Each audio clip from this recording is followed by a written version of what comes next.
Motherson Sumi share price, Motherson Sumi stock review. हाँ जी दोस्तों, तो यही सब जानना चाहते हैं ना आप, तो आप बिल्कुल सही जगह पर आए हैं। आज हम मदरसन सुमी कंपनी के बारे में सब कुछ A to Z पूरी डिटेल में डिस्कस करेंगे। पहले तो हम कंपनी की हिस्ट्री और कंपनी के बिजनेस मॉडल के बारे में बात करेंगे और उसके बाद हम कंपनी के नए स्ट्रक्चर के बारे में भी बात करेंगे, जो कि समझने में थोड़ा सा कॉम्प्लेक्स हो सकता है, पर आपके लिए हम उसे जितना सिंपल कर सकते हैं उतना सिंपल करने की कोशिश करेंगे। और लास्ट में हम कंपनी के वैल्यूएशंस के बारे में भी बात करेंगे कि इस समय कंपनी का जो प्राइस चल रहा है वो सस्ता है या महंगा। तो दोस्तों, मैं हूं क्षितिज, आपका होस्ट और आपका दोस्त। चलिए हमारी आज की वीडियो को हम स्टार्ट करते हैं। अब दोस्तों, हम सबसे पहले तो कंपनी की हिस्ट्री के बारे में जान लेते हैं। और काफी चांसेस हैं, अगर आपको इस कंपनी के बारे में थोड़ा बहुत भी पता है तो वो ये जो कार कंपोनेंट्स बनाती है उनकी वजह से पता होगा। पर अगर मैं आपको कहूं कि जब ये कंपनी शुरू हुई थी तो इनका कुछ और ही बिजनेस था, तब ये कार कंपोनेंट्स नहीं बनाते थे। हाँ जी दोस्तों, जब 1975 में विवेक सहगल जी ने ये कंपनी शुरू की थी मदरसन, तो उन्होंने अपनी माताजी के साथ करी थी, इसीलिए इसका नाम रखा गया मदरसन। और उस समय विवेक सहगल जी सिल्वर ट्रेडिंग के बिजनेस में थे, पर कुछ दिक्कतों की वजह से वो बिजनेस उन्हें बंद करना पड़ा।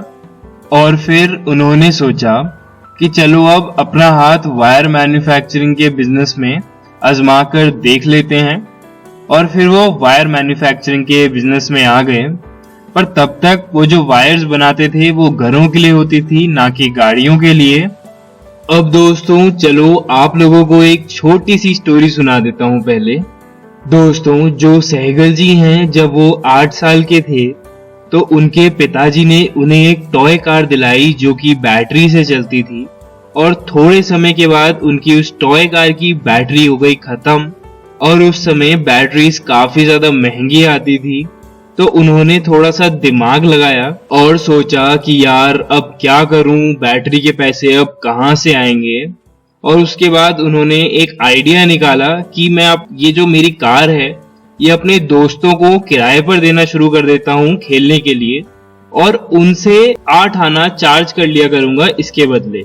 मतलब वो उस कार को, टॉय कार को अपने दोस्तों को खेलने के लिए देते थे और उसके बदले अपने दोस्तों से 8 आने चार्ज कर लेते थे। इस तरह उनके बैटरी के पैसे तो निकल ही गए, उसके साथ साथ उनकी आइसक्रीम और एक्स्ट्रा चीजों के लिए भी पैसे बच जाते थे। अच्छा दोस्तों, हम वीडियो में आगे बढ़ें उससे पहले अगर आपने अभी तक हमारे चैनल को सब्सक्राइब नहीं करा है तो आप सब्सक्राइब का बटन दबा दीजिए।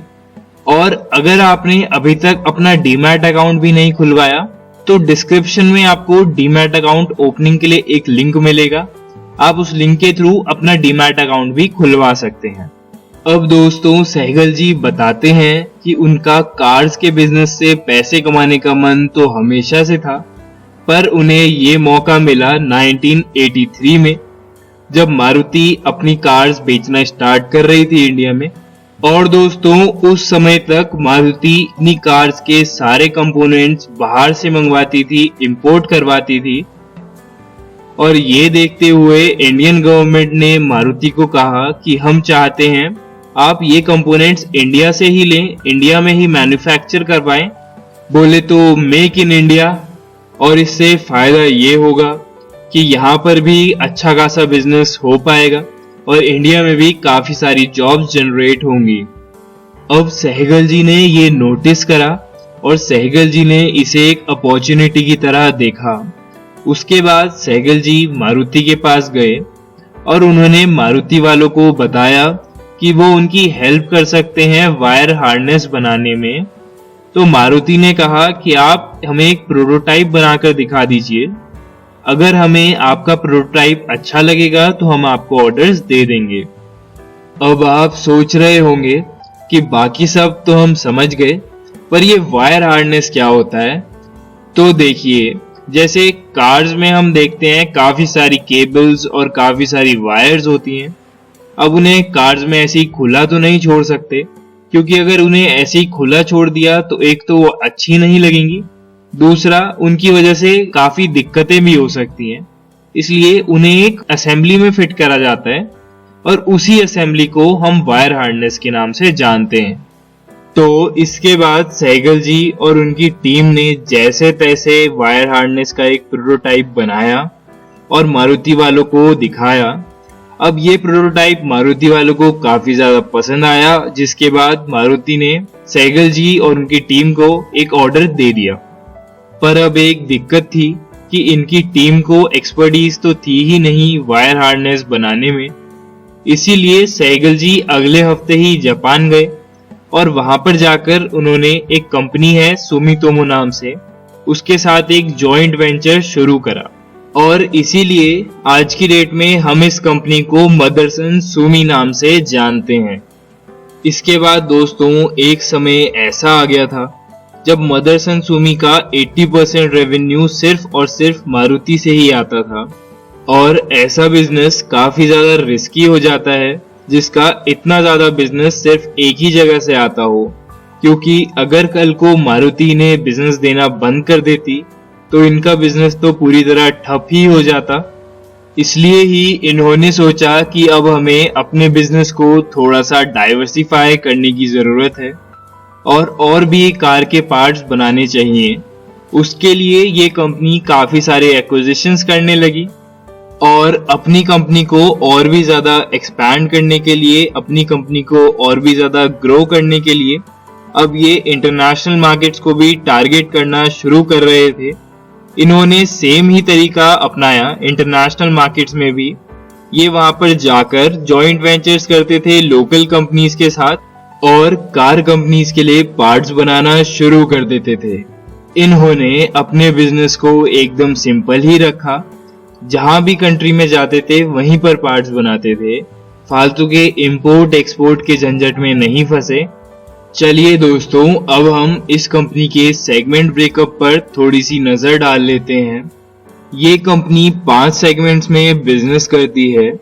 पहला सेगमेंट है MSSL, दूसरा है SMR, तीसरा है SMP, चौथा है PKC और 5वां सेगमेंट है अदर्स का। अब ऐसा मत सोचो कि ये क्या बोल गया भाई, मैं आपको एक एक करके सारे सेगमेंट्स क्लियर कर देता हूं।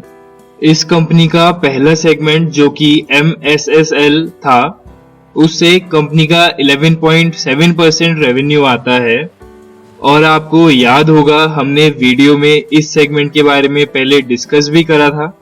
इस सेगमेंट में कंपनी ज्यादातर वायर हार्नेस बनाती है और इसी सेगमेंट के साथ कंपनी ने मारुति के साथ अपना बिजनेस की शुरुआत भी करी थी। अब इस सेगमेंट में 70% रेवेन्यू तो वायर हार्नेसेस से आता है और जो 30% रेवेन्यू है वो आता है पॉलीमर्स एंड मॉड्यूल्स से। पॉलीमर्स एंड मॉड्यूल्स कुछ डक्ट्स होते हैं जो कि कार्स में लगते हैं और कंपनी इस सेगमेंट में ज्यादातर बिजनेस इंडिया में ही करती है डोमेस्टिकली। अब हमारा दूसरा सेगमेंट है SMR और इस सेगमेंट से कंपनी का 20.3% रेवेन्यू आता है।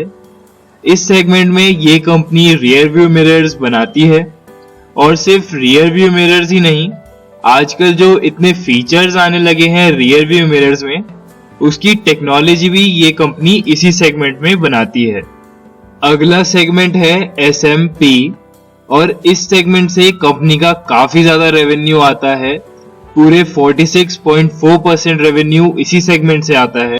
इस सेगमेंट में ये कंपनी ज्यादातर प्रीमियम कार्स के पार्ट्स को बनाती है, जैसे कि BMW और Audi जैसी कार्स के पार्ट्स। और इस सेगमेंट में ये कंपनी इंटीरियर और एक्सटीरियर दोनों तरह के पार्ट्स बनाती है। इंटीरियर में जैसे डैशबोर्ड और डोर पैनल्स हो गए और एक्सटीरियर में बम्पर जैसे पार्ट्स बनाती है। और कंपनी पार्ट्स को बनाने के साथ साथ ही डिजाइन भी कर सकती है, तो अगर पार्ट्स को डिजाइन करने की जरूरत है तो ये कंपनी डिजाइन भी कर देगी और अगर प्रोटोटाइप की जरूरत है तो ये कंपनी प्रोटोटाइप भी बना सकती है। अब दोस्तों अगला सेगमेंट है PKC, जिससे इस कंपनी का 14.8% रेवेन्यू आता है और इस सेगमेंट में भी ये कंपनी ज्यादातर वायर हार्नेसेस ही बनाती है। पर इस सेगमेंट में ये कंपनी अमेरिकन और यूरोपियन मार्केट्स को टारगेट करती है। और अब एक और सेगमेंट बचता है जो कि है अदर्स, जिससे कंपनी का 6.9% रेवेन्यू आता है। ये कंपनी कई सारी कंट्रीज में बिजनेस करती है और ये कंपनी जो इतनी सारी कंट्रीज में बिजनेस करती है वहां से इसका बहुत ज्यादा रेवेन्यू नहीं आता, तो वो सारे बिजनेसेस अदर्स की कैटेगरी में आ जाते हैं। अब दोस्तों मैं आपको एक इंटरेस्टिंग बात बताता हूं कि भले ही अदर्स के सेगमेंट से ज्यादा रेवेन्यू ना आता हो इस कंपनी का, पर अगर हम कंपनी के ऑपरेटिंग प्रॉफिट्स की तरफ नजर डालें तो कंपनी के 23.4% ऑपरेटिंग प्रॉफिट सिर्फ अदर्स सेगमेंट से ही आता है। ये थोड़ा सा शॉकिंग लगा मुझे कि इनके रेवेन्यूज इतने कम हैं अदर्स के सेगमेंट से और इनके प्रॉफिट्स इतने ज्यादा हैं अदर्स के सेगमेंट से। पर हो सकता है कि इनके मार्जिन्स काफी अच्छे हों इस सेगमेंट में, जिसकी वजह से इतना कम रेवेन्यू होने के बावजूद अदर्स के सेगमेंट से इनका प्रॉफिट्स इतने ज्यादा अच्छे हैं। और अगर अब हम बाकी सेगमेंट्स की तरफ नजर डालें तो MSSL से तो 21.1% ऑपरेटिंग प्रॉफिट्स आते हैं, SMR से 23.6%, SMP से 19.6% और PKC से 12.4% ऑपरेटिंग प्रॉफिट्स आते हैं। अब दोस्तों इस कंपनी का ज्यादातर बिजनेस जर्मनी में है, जहां पर इस कंपनी का 23% बिजनेस है, और इंडिया में तो सिर्फ इस कंपनी का 12% बिजनेस ही है। और इसके अलावा बाकी बिजनेस ये company USA, China, Mexico, France, Spain और बाकी की कंट्रीज में करती है। चलिए दोस्तों अब हम इस कंपनी के नए स्ट्रक्चर के बारे में बात कर लेते हैं। और जो इस कंपनी का पुराना स्ट्रक्चर हुआ करता था वो बहुत ही ज्यादा कॉम्प्लिकेटेड था, तो अब वो थोड़ा सा सिंपल हो जाएगा इस नए स्ट्रक्चर के साथ। और अगर कोई मुझे बोलता कि इनका पुराना स्ट्रक्चर समझने में उसका सर पूरी तरह घूम गया तो मैं ज्यादा शॉक नहीं होता, क्योंकि कंपनी की इतनी सारी सब्सिडरीज हैं, इतने सारे देशों में बिजनेस है और हर कंट्री में टैक्स लॉज डिफरेंट होते हैं, जिसकी वजह से इस कंपनी का स्ट्रक्चर इतना ज्यादा डिफिकल्ट हो गया। दोस्तों ये जो इनका नया स्ट्रक्चर होने वाला है इसमें मेनली 2 चेंजेस होंगे और कहा यह जा रहा है कि इस नए स्ट्रक्चर चेंज की वजह से सबसे ज्यादा फायदा प्रमोटर्स को होगा, और वो कैसे होगा उसके बारे में भी हम आगे वीडियो में डिस्कस करेंगे। अब दोस्तों पहला चेंज तो ये होगा कि इस कंपनी का जो डोमेस्टिक वायर हार्नेस बनाने का बिजनेस है उसे एक अलग कंपनी बना दिया जाएगा। मतलब अगर आपके पास मदरसन सुमी कंपनी का एक शेयर है तो आपको जो डोमेस्टिक वायर हार्नेस का बिजनेस है उसका भी एक शेयर मिल जाएगा, तो आपके पास टोटल 2 शेयर्स हो जाएंगे उसके बाद। और दोस्तों इस कंपनी का डोमेस्टिक वायर हार्नेस का बिजनेस काफी अच्छा परफॉर्म भी कर रहा है, तो हम कह सकते हैं कि ये एक अच्छी बात ही होगी शेयर होल्डर्स के लिए तो। और ये जिन चेंजेस के बारे में मैं आपसे बात कर रहा हूँ ये रातों रात नहीं होने वाले, तो इसलिए इन चेंजेस को होने में अभी थोड़ा सा टाइम लगेगा। चलिए दोस्तों अब हम दूसरे चेंज के बारे में बात कर लेते हैं, और ये आपके लिए थोड़ा सा कॉम्प्लेक्स हो सकता है, पर अगर आप ध्यान देंगे थोड़ा सा तो आपके लिए उतना मुश्किल नहीं होगा ये। और अगर फिर भी आपको समझ में ना आए तो आप वीडियो को रिवाइंड करके इसे फिर से सुन सकते हैं, आपको डेफिनेटली समझ आ जाएगा। तो दोस्तों हम पहले ये जान लेते हैं कि इस कंपनी में कितनी ओनरशिप किसके पास है। तो इस कंपनी में 3% ओनरशिप तो सहगल फैमिली के पास है, 38.3% पब्लिक के पास है यानी आपके और मेरे जैसे आम शेयर होल्डर्स के पास, 25.3% SWS के पास है यानी सुमितोमो, आपको याद होगा जिनके साथ इन्होंने जॉइंट वेंचर करा था, और 33.4% है सामिल के पास। अब अगर मैं आपको सामिल के बारे में बताऊं तो ये भी एक कंपनी है और इस कंपनी में 90% शेयर होल्डिंग सहगल फैमिली के पास ही है। और दोस्तों सामिल के अंदर भी काफी सारे बिजनेसेस आते हैं, जैसे कि लाइटिंग का बिजनेस, मेटल प्रोडक्ट्स और रिटेल एंड सर्विसेज का बिजनेस भी आता है। पर हम उस पे ना जाते हुए सीधी बात करते हैं कि अब जो नया स्ट्रक्चर होगा उसमें सामिल और मदरसन सुमी ये दोनों कंपनीज मर्ज हो जाएंगी। मतलब सामिल और मदरसन सुमी एक ही कंपनी बन जाएंगी और इसके बाद प्रमोटर्स का स्टेक बढ़ जाएगा मदरसन सुमी में। प्रमोटर्स का स्टेक 50.4% हो जाएगा इसके बाद, क्योंकि सामिल में मेजरली प्रमोटर्स का ही स्टेक था। इस नए स्ट्रक्चर से प्रमोटर्स को ये फायदा होगा कि इस नए स्ट्रक्चर के बाद प्रमोटर्स मेजॉरिटी शेयर होल्डर्स बन जाएंगे इस कंपनी में। पहले क्या होता था कि अगर मदरसन सुमी को इंटरनेशनली एक्विजिशंस करने होते थे तो अगर वो आइडिया सुमितोमो को पसंद नहीं आता था तो वो नहीं कर पाते थे, पर अब इस नए स्ट्रक्चर के साथ कोई दिक्कत नहीं होगी और कंपनी बहुत आराम से ग्रो कर पाएगी। अब दोस्तों हम कंपनी की वैल्यूएशंस के बारे में बात कर लेते हैं। तो आपकी स्क्रीन पर कंपनी का इनकम स्टेटमेंट आ रहा होगा और हम इसमें देख सकते हैं कि कंपनी की सेल्स भी ओवर द इयर्स बढ़ी है और कंपनी के प्रॉफिट्स भी अगर हम देखें तो ओवर द इयर्स बढ़े हैं। ये ऑब्वियसली 2020 में थोड़े से गिर गए हैं, पर ओवरऑल अगर हम लॉन्ग टर्म में देखें तो ये ग्रो करते जा रहे हैं, जो कि एक अच्छा साइन है। पर दोस्तों एक चीज है जो थोड़ी सी चिंता वाली है और वो ये है कि कंपनी ने काफी सारा कर्जा ले रखा है और अगर हम कंपनी की माने तो कंपनी के हिसाब से उन्हें इसकी वजह से टेंशन लेने की जरूरत नहीं है, क्योंकि कंपनी के पास 4000 करोड़ का फ्री कैश पड़ा हुआ है, जो कि काफी ज्यादा है और अगर जरूरत पड़ी तो कंपनी उस पैसे को इस्तेमाल भी कर सकती है और इतना ज्यादा फ्री कैश होना काफी अच्छी बात है मेरे हिसाब से तो। और दोस्तों अगर हम कंपनी का पीई रेशियो देखें तो वो इस समय 31.35 चल रहा है, जबकि सेक्टर का पीई रेशियो 71.95 है। तो ये भी देखकर काफी अच्छा लगता है कि कंपनी का पीई रेशियो काफी कम है कंपैरेटिवली। और अगर हम पीबी रेशियो भी देखें तो कंपनी का 2.47 है, जो कि सेक्टर के पीबी रेशियो से काफी कम है। तो ये सब देखकर तो ठीक ही लगती है कंपनी। अब दोस्तों इस समय जब मैं ये वीडियो बना रहा हूं तो कंपनी का शेयर प्राइस 116.15 के आसपास चल रहा है और अब अगर मैं आपको अपना पर्सनली बताऊं तो मेरे पास इस कंपनी के थोड़े बहुत शेयर्स पड़े हुए हैं जिनमें मेरे को ठीक ठाक सा प्रॉफिट भी हो रहा है।